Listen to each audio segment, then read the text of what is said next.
Olá, aqui é o professor Costa. Hoje vamos rever aí a parte inicial de função e dar classificações, outros tipos de funções de primeiro grau, alguns tipos, né? Então, função de primeiro grau, ou também como é chamado, função afim. O que é uma função afim ou função de primeiro grau? É aquela função que a gente já conhece. É a função definida como sendo y igual a x mais b. Obrigatoriamente, o a deve ser diferente de zero.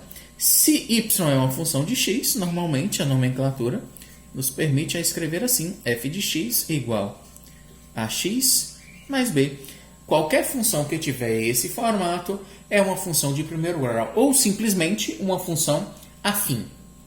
Existe a função linear e a função identidade, que são casos particulares de uma função de primeiro grau. O que é a função linear? É toda função, certo? Que tem esse formato, né? Y é igual a x mais b, ela tem esse formato, desde que o coeficiente b ele seja diferente, ou melhor, igual a zero. Certo? Como a função linear é uma função de primeiro grau, está subentendido que o a também tem que ser obrigatoriamente diferente de zero. Se o a for zero, deixa de ser uma função de primeiro grau. Ok? Então, essas duas condições são obedecidas se você quiser, ou se você estiver observando, para que essa função seja linear. Essas duas condições devem ser satisfeitas. A tua função f de x, ela tem que ser ax mais b. Mais b é igual a zero. Logo, essa tua função f de x, ela só vai aparecer a x, porque b é zero. Qualquer número somado a zero é sempre esse qualquer número. Se a tua função tiver esse formato, f de x igual a x, b é zero, você tem essa função como uma função linear. Você pode classificar essa função de primeiro grau como sendo uma função linear. E o que vem a ser uma função identidade? Como a função linear é um caso especial da função afim, é uma função que tem o formato ax mais b, desde que o b seja igual a zero, então ela aparece apenas como ax. A função identidade é uma função especial, certo? Dentro da função linear. Ou seja, então ela tem esse formato, ax mais b. Olha as condições. Se ela é uma função identidade, ela tem esse formato. Mas ela também é uma função linear. Por ser uma função linear, ela também é uma função do primeiro grau. Então, se é uma função do primeiro grau, o a tem que ser obrigatoriamente diferente de zero. Certo? Se ela é uma função linear, então o b dela deve ser igual a zero. Isso é o suficiente para ser a minha função identidade? É. Mas, professor, desse jeito, nesse formato, a função identidade é igual à função linear. Mas, observe, o que é que vai diferenciar? A função identidade é exatamente uma função linear, mas o a dela tem que ser obrigatoriamente igual a 1. Ou seja, y, que é a tua função, tem que ser igual a x, o b é zero, não vai aparecer b. Mas o a tem que ser igual a 1. Logo, o teu y, que é uma função de x, tem que ser igual a 1 vezes x. Quanto que é 1 vezes x? F de x vai ser igual a x. Se a tua função tem o a diferente de zero, b igual a zero, não aparece b, e o a igual a 1, essa tua função, ó, que ela vai ter esse formato, é chamado de função identidade. Ok? São os três tipos de funções de primeiro grau. Todas elas vão ser representadas por retas. Se o a for positivo, ou seja, maior do que zero, reta crescente. Se o a for negativo, reta decrescente. As pessoas, é o seguinte, existe uma função que também é representada por uma reta que se assemelha muito a uma função de primeiro grau. Ela não vai entrar na classificação de uma função de primeiro grau. Ela é chamada de função constante. O que é essa função constante? Vou mostrar aqui para vocês. Uma função constante. Aqui.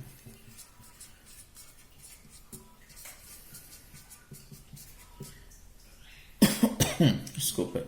Uma função constante é toda função. Vou pegar isso aqui para definir. É toda função igual a uma constante qualquer. Isso é uma função de primeiro grau. Interessante. Essa função ela também vai ser determinada como uma reta. A representação gráfica dela é uma reta, certo? Mas é o seguinte, ela vai ser uma reta paralela ao eixo x. Se ela for paralela ao eixo y, já não é uma função, é uma relação entre dois conjuntos, mas não é uma função. Ela vai ser paralela ao eixo x. Vamos tentar ser mais claro, vou tentar desenhar aqui uma reta qualquer para a gente. Y, x. Olá. Uma reta constante, vamos dar um exemplo aqui. Imagine que o f de x seja igual a 3. Então, nós temos 1, 2 e 3. Lá no ponto 3, ó, se você tem um x1, não importa quem seja ele, um x2 e um x3. Ó, vamos trabalhar com 3 valores diferentes. Se x1, nós temos qual o valor de y? 3. Se x for 2, não importa quem seja o valor da tua função, ó, se x igual a 2, já que é constante, sempre vai ser igual a 3. E se o teu x for 3, não importa quem seja o valor de 3, o x3, o teu y vai ser sempre igual a 3. A tua função, a tua constante, a tua equação, ela sempre vai acompanhar, ó, essa reta. Não importa o valor que você atribua para x, sempre o valor vai ser igual, paralelo ao eixo x. É uma função constante. Ela foge da definição de uma função do primeiro grau, ela não tem o formato ax mais b, certo? O a dela é diferente de zero, certo? Só aparece ele constante, mas ele não depende de x, portanto é uma coisa que foge muito da definição de função de primeiro grau. Mas é uma função, certo? Que é representada por uma reta, é muito comum, então a gente colocou ela para vocês, é costume de aparecer aí nos exercícios. E por falar nas atividades, vou fazer a primeira questão aqui, na atividade que vocês levaram para casa, vocês devem fazer em casa, para apresentar nos próximos encontros. A questão diz o seguinte: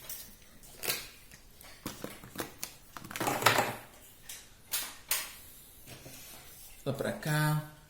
Uma pessoa obesa, pesando em um certo momento 156 quilos. É a questão 43. A pessoa pesa 156 quilos. Ok, recolhe-se a um SPAR onde anunciam perca de até 2,5 quilogramas. Perde 2,5 quilogramas. Supondo que isso realmente ocorra, quero que você determine aí no item A. Deixa eu ver aqui o que ele está pedindo.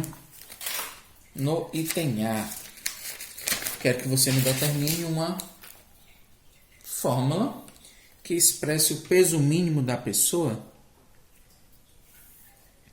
para que ela, certo, para que ela possa atingir após N semanas. Então é o seguinte, o peso final dessa pessoa depende do número de semanas que ela vai permanecer no spa. Então o peso depende do número de semanas, é igual ao peso inicial que a pessoa tem, menos 2,5 quilogramas que ela vai perder por semana. N é o número de semanas, certo? Essa vai ser exatamente a equação que vai determinar aí o peso da pessoa, dependendo do número de semanas que ela permaneça no spa.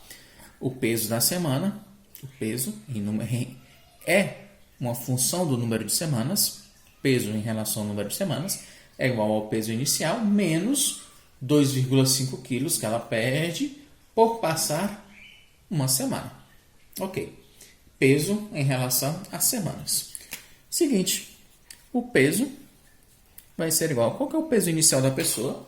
Lendo aqui novamente, a pessoa tem um peso inicial de 156 quilogramas, menos 2,5 N, onde N é o número de semanas que essa pessoa vai passar no spa. Ok? Item B da questão. Quero que você me determine Calcule o número mínimo de semanas completas que a pessoa deverá permanecer no spa para que ela saia de lá com pelo menos 120 quilos. Ou seja, o peso final da pessoa tem que ser igual a 120 quilos. Certo? Substituindo aí na minha equação, certo? Na minha função, na minha fórmula, nós temos o peso, depende do número de semanas, é igual a 156 quilos, que é o peso que a pessoa tem, menos